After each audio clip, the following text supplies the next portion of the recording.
Salam jumpa para peserta materi pembelajaran kecerdasan artifisial. Kita lanjutkan materi di bagian terakhir ini, yaitu terkait penerapan AI. Para peserta yang berbahagia, seperti yang sudah kita ketahui bersama, berbagai macam bidang membutuhkan AI agar sistem yang ada di bidang tersebut berjalan dengan baik dan lebih cerdas. Misalnya pada pemeriksaan kualitas. Di bidang manufacturing, pemeriksaan kualitas itu misalnya pada pabrik-pabrik yang membuat produk yang kompleks. Misalnya microchip, ya, rangkaian-rangkaian elektronika, memanfaatkan AI untuk memeriksa jika ada error pada produk atau tidak. Lebih tepatnya ini adalah machine vision. Bagaimana dengan kamera bisa melihat apakah ada defek, ada cacat pada produk yang dihasilkan. Pada bidang manajemen, misalnya pabrik cerdas LG memanfaatkan machine learning untuk mendiagnosis dan memprediksi kerusakan pada mesin sebelum menjadi masalah. Jadi dengan machine learning bisa untuk mendiagnosis dan memprediksi kerusakan, ya, agar tidak berlanjut lebih parah. Dan pada bidang manufacturing juga, misalnya mendesain lebih cepat. Airbus, perusahaan penerbangan, memanfaatkan AI untuk menciptakan ribuan desain komponen hanya dengan memasukkan angka tertentu di komputer.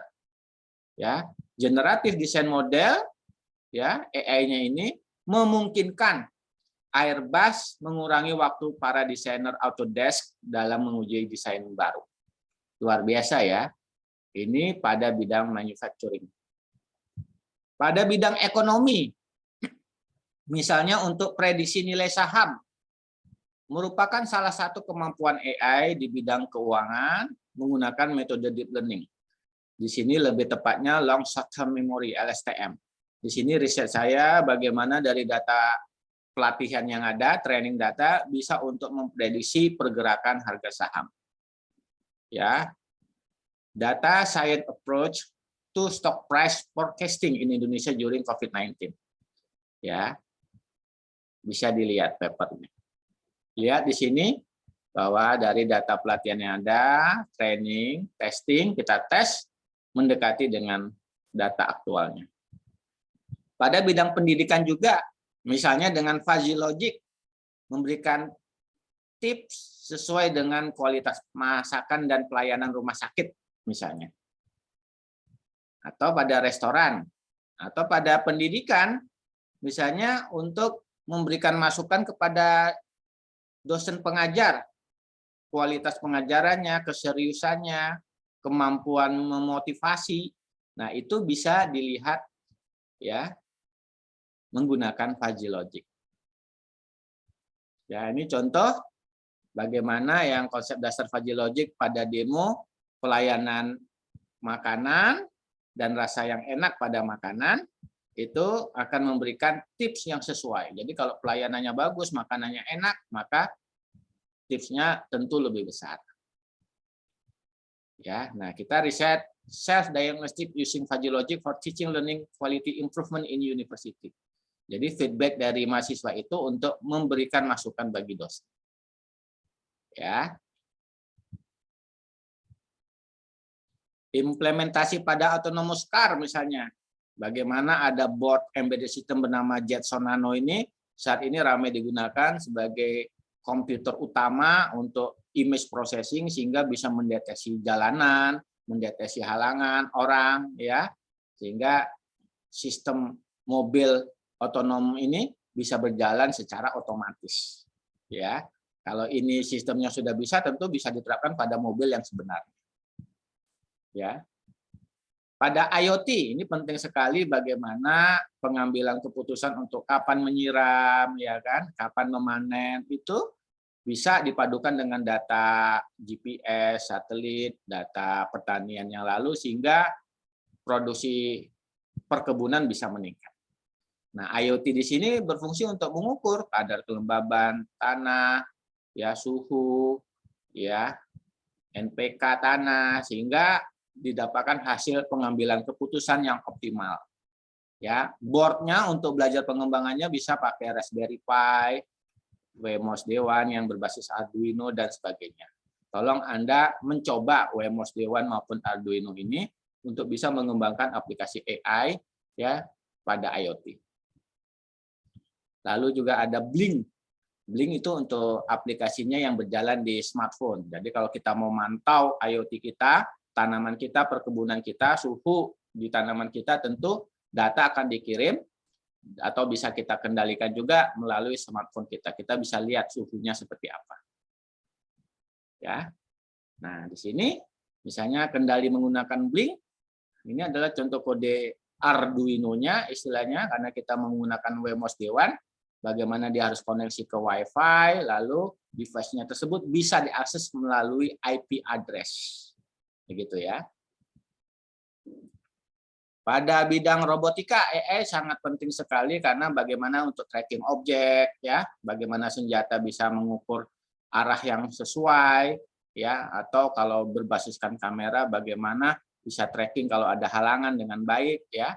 Nah, ini juga merupakan bagian dari AI. Kedepannya, sistem-sistem robot tempur itu tentu banyak menggunakan AI agar bisa mengambil keputusan atau melihat berbasiskan kamera dengan lebih baik.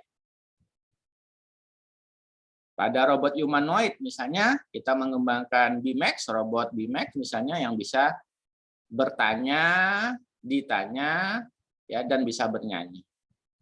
Sehingga menjadi hiburan bagi kita semua. Nah, tentu ini teknologinya berbasis Google, bagaimana speech recognition system ya bisa mengenal ucapan kita untuk direspon oleh robot. Di sini kita menggunakan Raspberry Pi, ya, kamera, dan pemrograman Python. Tolong dipelajari. Karena kedepannya kita akan banyak bermain dengan humanoid robot yang berbentuk mirip manusia. Lalu juga pada misalnya kursi roda listrik, perangkat embedded system itu merupakan single chip solution penting untuk robotika dan IoT, sehingga di dalamnya bisa kita tanamkan skrip-skrip kode AI, sehingga sistemnya bisa berjalan lebih cerdas, misalnya untuk menghindari halangan dan sebagainya. Nah, ini contoh proyek kita untuk membantu menangani COVID-19 di Indonesia, yaitu robot Naya Kalara, yang bisa kita perintahkan untuk menyemprot disinfektan dan mengirimkan makanan dan obat-obatan secara jarak jauh, ya, melalui smartphone. Nah, ini rangkaiannya bagaimana dengan sistem Arduino standar, diberikan catu daya, ada lampu UV-nya, dan ada aplikasi app Inventor yang kita kembangkan untuk mengendalikan robot melalui teknologi Bluetooth dan Wi-Fi secara jarak jauh. Nah, sebagai latihan, bukan hanya mengetahui teori, Anda harus diminta membuat kontrol berbasis Raspberry Pi 4 dan WMOS Dewan Rilis 2. Sehingga Anda belajar bagaimana sih mengakses sensor, mengendalikan alat secara jarak jauh berbasiskan Bluetooth maupun Wi-Fi, dan aplikasi smartphone menggunakan Blink. Dibuat ya. Nah, ancaman AI, karena AI itu bisa membuat sistem menjadi cerdas, bisa saja tentunya menjadi ancaman. Ada skrip-skrip yang mengancam security di jaringan komputer kita, atau malfunction pada robot-robot sehingga tidak bekerja sesuai dengan yang kita inginkan. Bahwa umat manusia menghadapi masa depan yang tidak pasti karena teknologi belajar untuk berpikir untuk dirinya sendiri dan beradaptasi dengan lingkungannya. Ya, ini menurut Stephen Hawking ya, seperti itu. Bahkan sudah ada yang namanya Neuralink yang diusulkan oleh Elon Musk yang bisa mengunduh pengetahuan ke dalam otak kita. Jadi ada chip yang dimasukkan yang bisa mengendalikan neuron kita, ya, sehingga bisa penyembuhan juga, misalnya untuk bisa melihat, ya, atau memperoleh pengetahuan, sehingga orang yang nggak bisa belajar berbicara bahasa Arab karena diunduh pengetahuan bahasa Arab, dia bisa berbicara dalam bahasa Arab. Kan luar biasa itu, misalnya seperti itu. Ancaman global, ya, mengubah bidang kerja manusia yang telah lakukan secara berulang-ulang. Ya, tentu ini industri-industri kalau kita dulu banyak membutuhkan buruh ya sudah tergantikan oleh robot-robot cerdas ya, job automation. Ya, AI enabled terrorism ya, bagaimana drone-drone otonomus yang menyerang di Arab itu misalnya itu berbahaya sekali. Robot-robot swarm ya, serangan nanorobot ya, robot-robot kecil itu tentu sudah dikembangkan. Ya.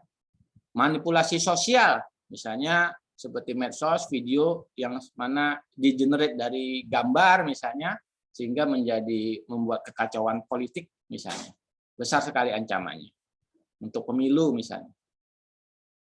Nah, terakhir, teknologi atau konsep yang harus dikuasai, pertama, jelas untuk menguasai AI, saat ini deep learning, speech recognition system, natural language processing, AI untuk games ya, metode pencarian ya, searching shortest path, jalur terpendek ya, statistika Bayesian dan robot vision. Itu merupakan kata kunci utama untuk menguasai AI. Ya, tentu di dalamnya mencakup semua kemampuan bahasa pemrograman terkini seperti Python. Ya. Dan bahasa pemrograman statistik seperti R ya.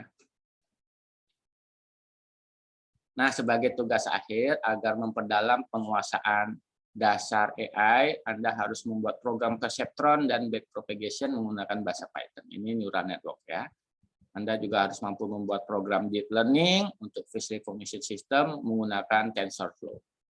Terakhir, untuk deteksi nomor plat kendaraan bermotor yang sekarang background-nya sudah putih, serta deteksi nomor ganjil dan genap menggunakan computer vision. Jika 3 tugas ini sudah Anda kerjakan, maka bekal dasar penguasaan AI dan tools pemrogramannya itu tentu sudah Anda kuasai. Hingga Anda bisa masuk ke menjadi calon talenta digital Republik Indonesia. Demikian para peserta materi pembelajaran AI. Besar harapan saya Anda semakin semangat mempelajari lebih dalam bidang teknologi AI ini karena sangat dibutuhkan dan menjadi talenta digital kebanggaan kita. Terima kasih.